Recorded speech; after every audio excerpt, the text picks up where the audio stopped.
کا سینکڑوں میں ہوگا جو جی 70 سال یا 75 یا 80 سال. تو یہاں بھی غفلت ہے. سب سے پہلے کیا ہے اسلام میں؟ بولو جان. وہ ہر قیمت پہ بچانی ہے, کیونکہ یہ ایک ایسی نعمت ہے جو ایڑیاں رگڑ لوگے لیکن دوبارہ نہیں ملے گی. ہندو کہتے ہیں 7 جنم ہے, اسلام کہتا ہے بس 1 جنم. دوبارہ یہ روح دنیا میں نہیں آئے گی. حضرت عیسیٰ علیہ الصلاۃ والسلام دنیا میں آئیں گے, لیکن وہ بھی زندہ ہیں, ابھی تک ان پر موت واقع ہوئی نہیں ہے. اللہ ایسے بھی تو کر سکتا تھا نا کہ عیسیٰ علیہ السلام کو موت واقع کر دیتا, پھر دوبارہ زندہ کر کے لے آتا.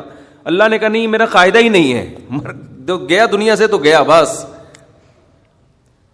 تو ان کو اللہ نے زندہ آسمانوں پہ اٹھا لیا کہ ایک ہی دفعہ میں موت واقع ہوگی. تو جو چیز ایک دفعہ مل کے دوبارہ کسی قیمت پہ نہ ملنے والی ہو, اس کو تو ویسے ہی انسان, وہ تو چرس بھی ہو تو رکھتا ہے سنبھال کے, بھائی یہ مجھے بعد میں عجائب گھر میں بھی نظر نہیں آئے گی, لیکن اس کو رکھ لو یار ایک یادگار کے طور پہ, کہ اگرچہ میرے کام کی نہیں ہے, میرے استعمال کی نہیں ہے, لیکن دیکھ تو لو نا. تو کیا زیادتی ہو رہی ہے. گارڈ جو علماء کو گارڈ رکھا ہو تو ٹینشن ہے, جو سیکیورٹی گارڈ رکھتے ہیں علماء, پھر جو حفاظت کی بات کرو تو ٹینشن. بس اس میں جو غفلت چل رہی ہے. دوسرے نمبر پر ہے اسلام میں عزت. جہاں عزت جا رہی ہو, دولت جا رہی ہو اور جان بچ رہی ہو, تو کیا کرنا ہے؟ جان بچانا ہے. جہاں عزت جا رہی ہو پیسہ دے کر, تو پیسہ بچانا ہے یا عزت بچانی ہے؟ عزت بچانی. پیسے کو داؤ پہ لگا دینا ہے. اس لیے کہ انسان تو قابل تکریم ہے نا, اس کی انسانیت کا تقاضا ہے کہ وہ قابل عزت. اسی وجہ سے علماء کہتے ہیں کہ ایک شعبہ ایسا ہے جس میں پیسہ زیادہ ہے, عزت ختم. دوسرا شعبہ ایسا ہے جس میں پیسہ کم ہے لیکن عزت زیادہ ہے, تو ترجیح کس کو دینی ہے؟ عزت والے کو. سمجھتے ہو کہ نہیں سمجھتے؟ ہمارے ایک دوست نے مجھ سے پوچھا کہ مجھے جاب مل رہی ہے, بہت پیسہ ہے, لیکن ابا کہتے ہیں آرمی میں چلے جاؤ, کمیشن آفیسر بن جاؤ. اس میں اتنا جو ان کو جاب مل رہی تھی اس کے حساب سے اس میں پیسہ کم تھا. میں نے کہا عزت کس میں ہے؟ آفیسر بننے میں. آپ کے پاس پاور آئے گی, طاقت آئے گی, قوت آئے گی, پاورفل آدمی بن جاؤ گے آپ. تو میں تو مشورہ دوں گا کس کو ترجیح دو؟ آفیسر بنو. آپ سپریم کورٹ کے جج بن سکتے ہو, اور ایک طرف آپ کے پاس کوئی ایسا کاروبار ہے یا ایسا طریقہ ہے جس میں آپ پیسہ بہت آ جائے گا, عہدہ نہیں ہوگا, تو ترجیح کس کو دینی ہے؟ عہدے کو. عہدے کو ترجیح دینی ہے. اس میں عزت زیادہ ہے. آپ کی عزت کیوں زیادہ ہے؟ آپ پاورفل بنو گے, آپ بہت کچھ کر سکو گے. لوگوں کی نبض آپ کے ہاتھ میں ہوگی, سمجھتے ہو؟ آپ لوگوں کی تقدیروں کے فیصلے کرو گے. تو اسلام کا مزاج ہے کہ اسلام چاہتا ہے آپ پاورفل بنو. پیسے میں بھی پاور ہوتی ہے ایک خاص حد تک, عہدے کی پاور اس سے زیادہ ہے. اسی لیے آپ نے دیکھا پڑھے لکھے لوگ اگرچہ پیسہ کم ہو, وہ ان پڑھ لوگ جن کے پاس پیسہ زیادہ ہو, پھر بھی ان ان پڑھ سے دیکھنے میں اچھے وہ پڑھے لکھے لگ رہے ہوتے ہیں جن کے پیسہ کم ہوتا ہے. وہ پڑھے لکھے زیادہ سلیقے والے ہوتے ہیں, زیادہ میچور ہوتے ہیں, ان کی بات کا انداز, بات چیت, ان کا مینٹل لیول, یہ ہر لحاظ سے اس دولت مند سے یہ بہتر ہوتے ہیں. تو اپنی اولادوں کے لیے بھی اس کا انتخاب کیا کرو. شریعت میں کاروبار کو ملازمت پہ ترجیح دی گئی ہے. اس کی ایک بڑی وجہ یہ بھی ہے کہ اگر جاب کہیں ماتحت ہو کے کرو گے تو کاروبار میں عزت, یعنی اگر آپ کسی اچھے عہدے سے ترجیح دے رہے ہو پھر تو عہدے میں عزت زیادہ ہے. لیکن اگر عہدہ ہٹا کے ملازمت کر رہے ہو اور ایک طرف بزنس کر رہے ہو تو عزت کس میں زیادہ ہے؟ بزنس میں. کیونکہ اس میں آپ کو کسی کے ماتحت رہنا نہیں. آپ کا ٹھیلا بھی ٹماٹر کا اپنا ہے نا, تو کوئی آپ سے پوچھے گا نہیں کہ تو 8 بجے کیوں آ رہا ہے, تیرے باپ کا آفس ہے یہ. 8 بجے تو ویسے جاتے بھی نہیں لوگ, 11 بجے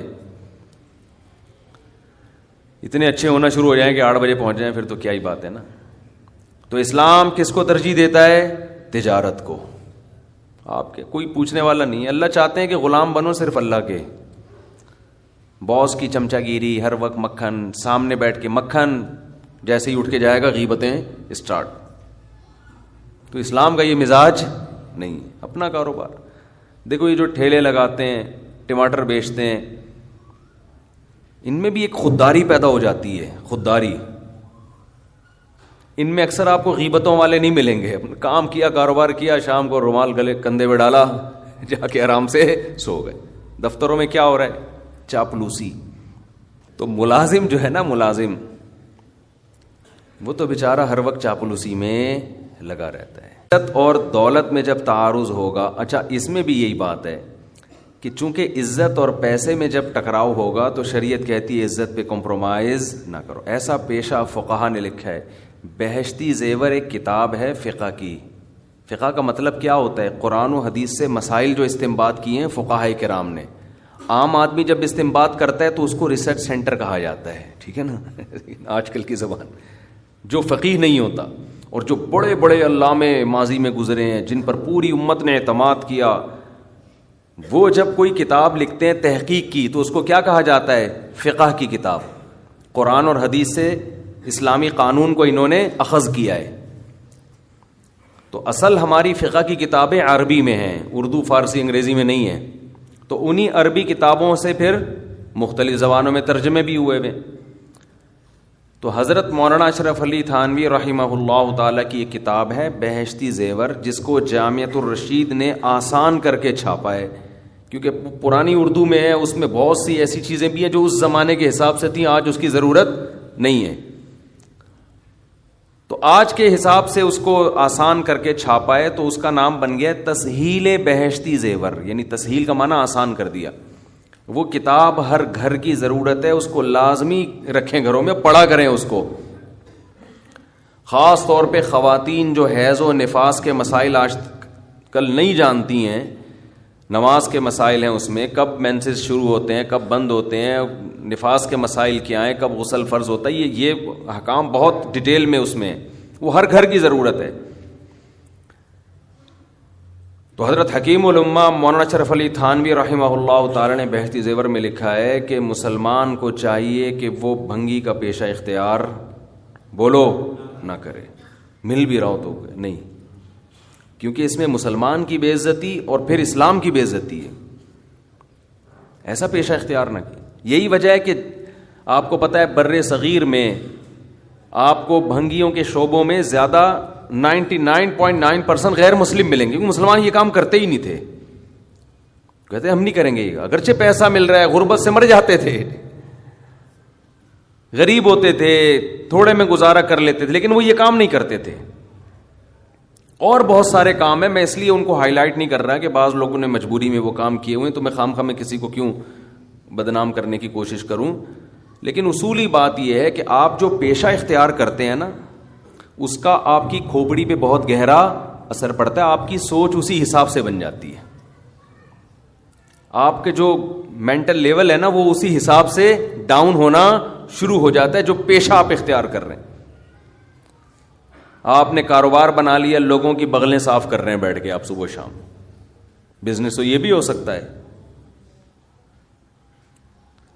لیکن تھوڑے دنوں میں کیا ہوگا, آپ کا جو دماغ ہے نا وہ اسی حساب سے ڈاؤن ہونا شروع ہو جائے گا. سر کے بال کاٹنا تو ٹھیک ہے, بغلیں نہ صاف کیا کرو بھائی لوگوں کی. بولو تو جاؤ خود ہی یہ گند اپنا خود صاف کرو جا کے, ہم سے کیوں کروا رہے ہو صاف. تو ہیئر کٹنگ تو چلو سمجھ میں آتا ہے, ٹھیک ہے بھائی,